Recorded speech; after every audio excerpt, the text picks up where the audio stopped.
संकटनाशन गणेशस्तोत्रम्।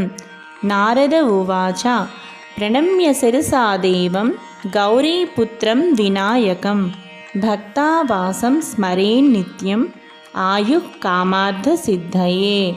प्रथमं वक्रतुण्डं च एकदन्तं द्वितीयकं तृतीयं कृष्णपिङ्गाक्षं गजवक्त्रं चतुर्धकं लम्बोदरं पंचमं च षष्ठं विकटमेव च सप्तमं विघ्नराजं च धूम्रवर्णं तदाष्टमं नवमं पालचन्द्रं च दशमं तु विनायकम् एकादशं गणपतिं द्वादशं तु गजाननं। द्वादशैतानि नामानि त्रिसन्ध्यः पठेन्नरः न च विघ्नभयं तस्य सर्वसिद्धिकरं प्रभो। विद्यार्थी लभते विद्यां धनार्थी लभते धनं पुत्रार्थी लभते पुत्रान् मोक्षार्थी लभते गतिं।